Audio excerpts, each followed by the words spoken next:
నమస్తే, welcome to press TV.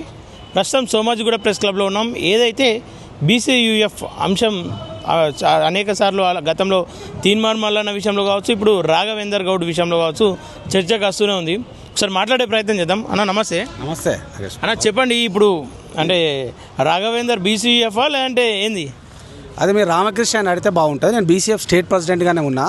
కాకపోతే నిన్న ఏదో ప్రెస్ మీట్ పెట్టినట, మరి రాష్ట్ర కమిటీకి సమాచారం లేకుండా నేను ప్రమోషన్ ఇస్తున్నాను ఒకసారి, బీజేపీతో కుమ్మక్కైనాను మరొకసారి, కాంగ్రెస్ బీఆర్ఎస్ మనిషిగా ఉంటున్నాను ఇంకోసారి పని చేస్తాడని ఒక నెపంతో, అంటే ఒక మతి స్థిమితం లేని వాళ్ళు ఎట్లయితే మాట్లాడతారో అట్లా మాట్లాడుతూ ఆయన బీసీఎఫ్ స్టేట్ ప్రెసిడెంట్గా నేను తొలగిస్తూ one of the national general సెక్రటరీగా నియమిస్తున్నాను. ఆటలా పాటలా? ఇది ఒక పార్టీ అంటే ఒక విధానం ఉంటుంది. ఒక స్టేట్ ప్రెసిడెంట్కి ఎన్నుకున్నప్పుడు సర్టన్ పీరియడ్ ఆఫ్ టైం ఇస్తారు, సంవత్సరమా 2 ఏళ్ళ ఇస్తారు. మరొక నువ్వు ఇచ్చిన 2 నెలల్లోనే అనేక కార్యక్రమాలు చేసినాం. మీ అందరూ జర్నలిస్ట్ మిత్రులకు కూడా చూసినారు. ఒక పెద్ద మీటింగ్ పెట్టినాం, ఒక 20-25 లక్షలతోటి. నల్గొండ జిల్లాలో ప్రెస్ మీట్లు పెట్టినాం, అంతర్గత సమావేశాలు పెట్టినాం, జెండా ఆవిష్కరణ చేసినాం. అంటే ఒక నెల రోజుల వ్యవధిలోనే ఏ స్టేట్ ప్రెసిడెంట్ చేయని విధంగా మరి బీసీఎఫ్ పార్టీ ప్రజలలో లేని పార్టీని కూడా ప్రజలలోకి తీసుకెళ్లాలని లక్షల రూపాయలు ఖర్చు పెడుతూ, నా టైంని వెచ్చిస్తూ, నా మీడియాని పక్కన పెట్టి, నా ఇన్కమ్ని పక్కన పెట్టి, పెద్ద మనిషి కదా 80 ఏళ్ళ వృద్ధుడు రామకృష్ణ గారి మాటలు నమ్మి సొంత తండ్రిలాగా భావించి మరి నేను పనిచేస్తున్న క్రమంలో మరి జిల్లా పర్యటనలో ఉన్న నేను జిల్లా కమిటీలు వేద్దామని ఆల్ ఆఫ్ సడన్ ఏమైందో ఏమో నేను గాండ్ల భవన్లో ప్రెస్ మీట్ పెట్టి ఆయన నా అధ్యక్ష పదవిని తొలగిస్తున్న రాఘవేంద్ర గారిని అనడంతో పాటు కొన్ని అభియోగాలు చేయడం అనేది నన్ను తీవ్రంగా కలిసివేసింది. ఆయన క్లియర్గా ఏమని చెప్తా ఉన్నాడంటే, రాఘవేందర్ తీన్మార్ మల్లన్న ఈ పార్టీలకు వస్తాడని గ్రహించి వేరే పార్టీ వాళ్ళు, అంటే రాఘవేందర్ కావచ్చు, ఇది మల్లన్న రామకృష్ణయ్య కలిస్తే బీసీ వాదం బలపడుతుంది అని చెప్పేసి భయంతోనే రాఘవేందర్ని ముంగడ పెట్టి మల్లన్న పార్టీలకు రాకుండా చేసిరు, మా ఇద్దరిని కలవకుండా చేసిరు, దాంట్లో పాత్రుడు రాఘవేందర్ గౌడ్ అని చెప్పేసి చెప్తా ఉన్నాడు. నేనేమంటున్నా, ఆధారాలు చూపి ముక్కు నేలకు రాస్తా, లేకపోతే బరాబరా నీ ముక్కు అరిగేటట్టు నువ్వన్న రాయాలి. రసీద్ తప్పితే మసీద్ అంటావు. నువ్వు అంటున్నావు కదా. చర్చలోకి వెళ్ళే ముందు నేనేమంటున్నా అంటే, రేపు నువ్వు కట్టించిన అక్కడ గుడి ఉంది వాళ్ళ ఇంటి దగ్గర, తడి బట్టలతో మీ అందరు రండి, మేము కూడా పోతాం. ఒకటి. రెండోది ఏంది, ముందు నీ పార్టీలోకి రాఘవేంద్ర వచ్చిండా మల్లన్న వచ్చిండా? నేను వేరే పార్టీ అయితే నువ్వెందుకు రామన్నావు నన్ను? నేను ఇంటర్వ్యూ చేసిన సందర్భంగా ఇదే క్లారిటీ ఇచ్చిన. ఇప్పుడే నేను ఇంటర్వ్యూ చేసిన ఈ సందర్భంగా నీ వాయిస్ బాగుంది, నీకు సబ్జెక్ట్ బాగుంది, నా దగ్గర 350 కోట్లు వస్తాయి, 10 కోట్లు వస్తున్నాయని నమ్మబలికి నువ్వు పార్టీలోకి రా, మనం బలోపేతం చేద్దామన్నది నువ్వు. మళ్ళా వస్తుండే ఏం చేద్దామంటే తీసుకోమన్నాను. నేను తీసుకుంటున్నాను. నేషనల్ ఎగ్జిక్యూటివ్ ప్రెసిడెంట్కి ఇచ్చినావు. మరి నేషనల్ ఎగ్జిక్యూటివ్ ప్రెసిడెంట్కి ఇచ్చినప్పుడు మేము అందరం ఆమోదం ఉంటేనే ఇస్తారుగా. స్టేట్ కమిటీ అంత స్టేట్ బాడీ అంత ఆమోదం ఉంటేనే నువ్వు ఇస్తావుగా. మరి ఇచ్చినావు. మేము 10వ తారీఖు సమావేశం పెట్టినావు. నువ్వే 17వ తారీఖు దాకా ఆయన వస్తున్నాడు, ఇక నన్ను ముద్దార్త నన్ను కౌగిలించుకుంటే మనం పోదామన్నాడు. ఆయన నేను విలువక నీ వ్యక్తిత్వాన్ని గ్రహించిండా? మరి నీకైనాకేమన్నా పంపకాలలో తేడా వచ్చిందా? డబ్బుల పంపకాలలో తేడా వచ్చిందా? నువ్వన్నా చెప్పాలి, మళ్ళా నన్నన్నా చెప్పాలి. నేను ఎట్లా చెప్తానండి? బీసీఎఫ్ నమ్ముకున్నా, నా జర్నలిజం కెరియర్ని పక్కన పెట్టినా, 1000 రూపాయలు ఖర్చు పెట్టినా, 1,00,000 రూపాయలు ఖర్చు పెట్టినా, వేరే పార్టీ ఒకవేళ అనుకుంటే నేను నాకేం కూలానందం? అదే ఖర్చు పెట్టుకున్నా అంటురా? అంతే కదా. మరి ఎవరు కానీ బీజేపీ నాయకులు ఎవరో అక్కడ భోజనం కావచ్చు, హాల్ ఖర్చు మొత్తం కూడా బీజేపీ నాయకులు ఖర్చు పెట్టిర్రు, రాఘవేందర్ ఎన్నుకుండే అని చెప్పి చెప్తా ఉన్నాడు ఆయన. ఇప్పుడు నేనేమంటున్నా అంటే, ఆ మీటింగ్ బీజేపీలో బీఆర్ఎస్లో కాంగ్రెస్ వాళ్ళు అంటున్నారుగా, మీకు ఒక వీడియో ఉందా, ఒక సమాచారం ఉందా, ఎట్లా ఉంది, కలబడ్డదా? మరి గతంలో నువ్వు బీఫామ్లు అమ్ముకున్నావు అంటా ఉన్నారు. 10 ఏళ్ల క్రితం అట ఆంధ్రాలో గిట్లని అందరిని నమ్మించి పార్టీలకు రారన్నారట. మరి అక్కడ రాష్ట్ర కమిటీలు పెడితే, వీళ్ళ కమిటీలు పెడితే, వాళ్ళ కమిటీలు పెడతానని అభ్యర్థుల నుంచి డబ్బులు వసూలు చేసామని అంటా ఉన్నారు. ఒక రెడ్డి సామాజిక వర్గానికి సంబంధించిన ఒక ఆయనకు అమ్ముడు పోయి నీ బీఫామ్లు అమ్ముకున్నావు అంటున్నారు కదా. అది నీ చరిత్రనేమో. పచ్చకాళ్ళు వచ్చినా లోకం పచ్చగా మారుతుంది. నేను నా చరిత్ర నికార్స్గా ఉన్నా, 20 ఏళ్ళ నుంచి జర్నలిస్ట్గా ఉన్నా, ఒక ఛానల్ పెట్టినా, ఒక యాడ్ తీసుకోకుండా పనిచేస్తూ ఉన్నా. నా నిజాయితీని మెచ్చి నువ్వు రామన్నావు కదా. అంటే నువ్వు పెట్టిన అభ్యర్థి మీదే నీకు డౌట్లు వస్తాయా? అది ఎన్నేళ్ళు అయింది నేను వచ్చి ఎవరితోడైనా కుమ్మక్ కావడానికి? 2 ఏళ్ళు 3 ఏళ్ళు పని చేస్తే అన్ని ఆధారాలు చూపిస్తానన్న ఒకటి ఉంటుంది. వచ్చి 2 రోజులు కాలే కదా. అంటే స్థానిక ఎన్నికల్లో పోటీ చేయకుండా, పార్టీని అసలు బయట ప్రచారం కాకుండా, ఇంతవరకు అంటే రాష్ట్ర అధ్యక్షునిగా ఎన్నికైనప్పటి నుండి ఇప్పటివరకు జిల్లా కమిటీలు లేకుండా పార్టీని పక్కదో పట్టించే ప్రయత్నం చేస్తూ ఉన్నాం అని చెప్పేసి ఆయన అభియోగం చేస్తాం. దీన్ని తీవ్రంగా ఖండిస్తున్నాం. ఎందుకంటే ఒక స్టేట్ ప్రెసిడెంటే నాకు తెలుసు బలోపేతం చేయాలని నేను అనుకుంటా. జిల్లా కమిటీలు వేసే పనిలో ఉన్నాను. 2 నెలల్లో ఒక నెల రోజులు మొత్తం మళ్ళీ మన ఇష్యూ మీ అందరూ తెలిసి నడిచింది. తర్వాత ఒక పెద్ద సమావేశం పెట్టినాం. నిజంగా జిల్లా కమిటీలు వేయాలన్నా జిల్లాలకు పోవాలి, తిరగాలి, దానికి ఒక ప్రక్రియ ఉంటుంది, చేయాలి, చేస్తూ ఉన్నాం. అందులో భాగంగా ఇప్పుడు 6 నెలలు 3 నెలలు కూడా కాలేగా. 2 నెలల్లోనైనా 33 జిల్లాలకు సంబంధించిన ఏ రాష్ట్ర అధ్యక్షుడన్నా వేసిండా? పోనీ ఆల్రెడీ ఉన్న కమిటీలు, అది బీఆర్ఎస్ కావచ్చు, బీజేపీ కావచ్చు, బీఎస్పీ కావచ్చు, ఇతర ఏ పార్టీలకైనా కమిటీలు ఉంటాయి. ఒక అధ్యక్షునిగా ఎన్నికైన వ్యక్తి కనీసం ఒక నెల రోజుల వ్యవధిలో 33 జిల్లాలని వెళ్ళి ఆ జిల్లా కమిటీ సభ్యులను కలిసే టైం అని ఉంటుందా? ఎందుకు ఇవన్నీ?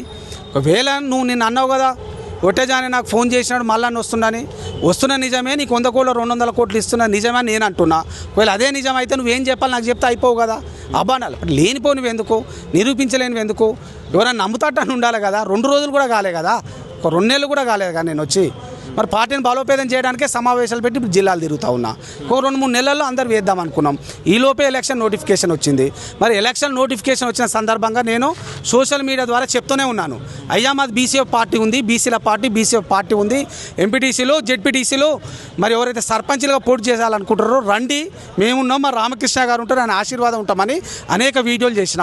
మరి నేను ఛాలెంజ్ చేస్తూ ఉన్నా, నేను నీ పక్కన కూర్చున్న వాళ్ళు కావచ్చు, నువ్వు కావచ్చు, లేకుంటే నీ పక్కన కూర్చున్న లేడీస్ కావచ్చు, 1-2 వచ్చినట్టు నిన్న వాళ్ళు ఎవరైనా ప్రెస్ మీట్లు పెట్టి బీసీఎఫ్ జిందాబాద్ అన్నోళ్ళు ఉన్నారా? బీసీఎఫ్ కంట్ వేసుకొని అన్న కూర్చున్నారా? బీసీఎఫ్ సర్పంచ్లు ఎంపీటీసీలు జెడ్పీటీసీలు బీసీ పార్టీన పోటీ చేయమని ఏమైనా వీడియోలు పెట్టినారా? కనీసం ఒక వీడియో. మరి ఏందండి ఇదంతా? ఇవి అల్లిబొల్లి కాబోళ్ళు అంటారా, మాయ మాటలు అంటారా, జూదా మాటలు అంటారా, వేశ్య మాటలు అంటారా? మీరే చెప్పాలి. ఒకవైపు రామకృష్ణ ఏమంటా ఉన్నాడు, రాష్ట్రం నుండి ఆయన నేషనల్కు అంటే ప్రమోషన్ ఇచ్చిన ఆయనకు అని చెప్పి చెప్తా ఉన్నాడు. అంటే ప్రమోషన్ మీరు యాక్సెప్ట్ చేస్తారా? మరి సంతోషం, ప్రమోషన్ ఇస్తే దానికి ఒక పద్ధతి ఉంటుంది. అంటే నువ్వు ఒప్పుకుంటున్నావుగా ప్రమోషన్ ఇచ్చిన. నిన్న అదే ప్రెస్ మీట్లో ఏమన్నాడు ఇదే ముసలాయన, బీజేపీతో కుమ్మక్కాయిండు, నాకు క్లారిటీ ఇన్ఫర్మేషన్ ఉందన్నాడు. మరి బీజేపీతో కుమ్మక్కాయిన ఆయనకు ప్రమోషన్ ఇస్తావా? ఎట్లా ఇస్తావు? అంటే నీ లెక్క మాయ చేసే వాళ్ళే కావాలా నీకు? నిజంగా మాయ చేసినా గత్తరు చేసినా పార్టీని భూస్థాపితం చేస్తే సస్పెండ్ చేయాలి. ప్రమోషన్ ఎట్లా చేస్తావా నువ్వు? ఒకటి.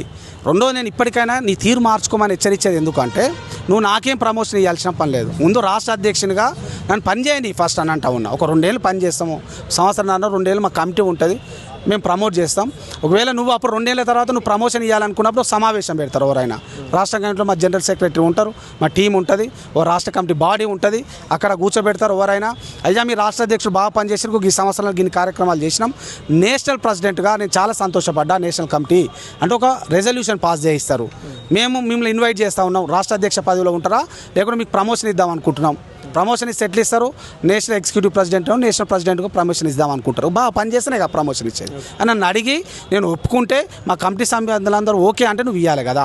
ఒక వైపం ఆరోపణలు చేస్తావు, ఇంకో వైపం స్తబ్దతగా ఉంటాడు అంటావు. అసలు పనే చేస్తానన్నానికి మళ్ళీ ఎట్లా ప్రమోషన్ ఇస్తావు? ఓ గీమాయ మాటలే స్పష్టంగా తెలంగాణ సమాజమా ఓ గౌడ జాతికి సంబంధించిన ఒక రాఘవేంద్ర మీద జరుగుతున్న కుట్రలను అర్థం చేసుకోవాలి. ఒక గాన్ల బిడ్డ అని అంటారు, చాలామంది మంచిగా ఉంటారని నమ్మిన నేను. 99.99% మంది గాన్ల వాళ్ళు మంచిగా ఉంటారు, నన్ను అక్కున చేర్చుకున్నాను. గట్టనే అనుకున్నా ఈయనను కూడా చూసి.